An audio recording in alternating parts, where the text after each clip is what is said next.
ஷப்பா, summer ஆரம்பிச்சிருச்சு. Summer ஆரம்பிச்சிட்டாலே போதுங்க, வெயிலால சருமம் பாதிக்கப்பட்டுருமோங்கிற பயம் தான் பலருக்கு தொத்திக்கும். அப்படி தோல் பாதிக்கப்படாம இருக்கிறதுக்கு சன்ஸ்கிரீன் போன்ற கிரீம் வகைகளை பயன்படுத்துறது வழக்கம். அப்படி பாதுகாப்புக்காக பயன்படுத்துற இந்த சன்ஸ்கிரீனால புற்றுநோய் ஏற்படுற அபாயம் உள்ளதா வெளியாகி உள்ள தகவல் தான் பலரையும் அதிர்ச்சியில ஆழ்த்தி இருக்கு.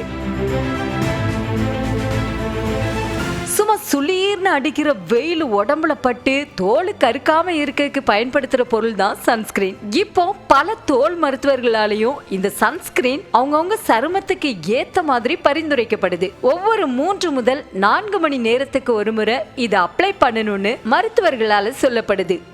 இது சருமத்தை சூரியனோட புற ஊதா கதிர்களோட நேரடி பாதிப்புல இருந்து பாதுகாத்து தோல் கருக்காம இருக்கிறதுக்கு உதவி செய்யுது. தோல் கருப்பதை தடுக்கிறது மட்டும் இல்லாம தோல் புற்றுநோய், தோல் சுருக்கம் போன்ற பாதிப்புகள்ல இருந்தும் சன்ஸ்கிரீன் நம்மளை பாதுகாக்குது.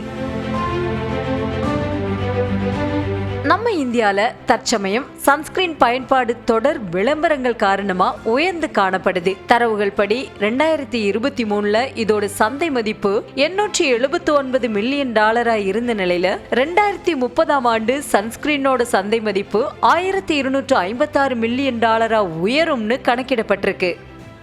வெயிலு கொளுத்துது, முகத்துக்கு சன்ஸ்கிரீன் போட்டிருக்கியா அப்படின்னு பரஸ்பரம் விசாரிச்சுக்கிற அளவுக்கு அதனோட பயன்பாடு மக்களிடையே அதிகரிச்சு வருது.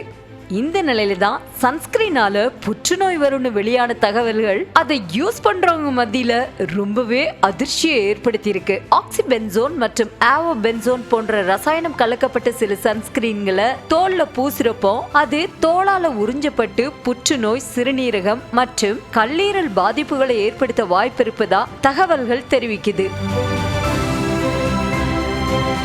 பொதுவா சன்ஸ்கிரீன்ல மினரல் சன்ஸ்கிரீன் மற்றும் கெமிக்கல் சன்ஸ்கிரீன் 2 வகை இருக்கிறதா சொல்லப்படுது. இதுல முதல் வகை கிரீம்ல zinc oxide, titanium dioxide போன்றவை இருக்கு. இவை தோலை புற ஊதா கதிர்கள் பாதிக்காத வண்ணம் பாதுகாத்துட்டு வருது. இந்த சன்ஸ்கிரீன் பூசப்பட்ட இடத்துல வெள்ளையான படிவுகளை சில சமயங்களை நம்ம பார்க்க முடியும். இந்த ரசாயன சன்ஸ்கிரீனை பொறுத்த வரைக்கும் அதுல ஆக்டோக்ரைலின், ஆக்சோபென்சோன், ஆவோபென்சோன், ஆக்டிசலேட் போன்ற பொருட்கள் இருக்கிறதா சொல்றாங்க. இவை புற ஊதா கதிர்களை ஸ்பாஞ்ச் போல அதிகமா உறிஞ்சி தோல்களை பாதுகாக்கிறதா சொல்லப்படுது. இந்த நிலையில தான் கெமிக்கல் சன்ஸ்கிரீன்ல கலந்திருக்கிறதா சொன்ன பொருட்கள் தோல்கள் வழியா ரத்தத்தால உறிஞ்சப்படுறதாவும், இது ஹார்மோன்கள்ல கோளாறை ஏற்படுத்துறதாவும், கேன்சர் செல்களை உருவாக்கும் ஆபத்து நிறைஞ்சதாவும், இனப்பெருக்க நலனை கூட பாதிக்கிற அபாயம் இருக்கிறதாவும் தகவல்கள் சொல்லப்படுது.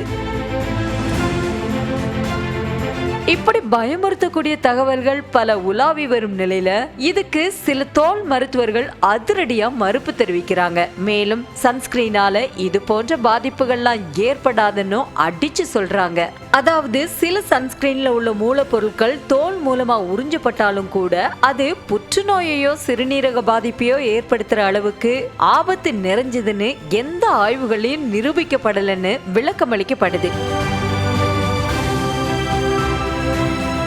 இன்னொரு பக்கம் ஒருவேளை சன்ஸ்கிரீனோட ஏதாவது ஒரு மூலப்பொருள் ரத்தத்துல கலந்திருக்கிறதா கண்டுபிடிக்கப்பட்டா கூட அது எந்த ஒரு உறுப்புக்கும் எந்த பாதிப்பையும் ஏற்படுத்துற அளவுக்கு வீரியமிக்கவே இல்லைன்னு சொல்லப்படுது. சன்ஸ்கிரீன் இல்லாம எந்த ஒரு கிரீமை தோல்ல பூசிக்கிட்டா கூட அது கொஞ்சமா ரத்தத்தால உறிஞ்சப்படும். ஆனா அது அளவுல மிக குறைவுங்கிறதுனால அது உடல் நலன்களை எந்த பாதிப்பை ஏற்படுத்தாதுன்னு சொல்லப்படுது. ஆக கெமிக்கல் சன்ஸ்கிரீனை நீங்க தோல்ல பூசினா கூட அதனால எந்த பாதிப்பு ஏற்படாதுன்னு மருத்துவர்கள் சொல்றாங்க. என்னங்க, இப்ப சந்தோஷமா தைரியமா தாராளமா நீங்க சன்ஸ்கிரீனை யூஸ் பண்ணிக்கலாம். செய்திகளை உடனுக்குடனும் துல்லியமாகவும் தெரிந்து கொள்ள சப்ஸ்கிரைப் பண்ணுங்க.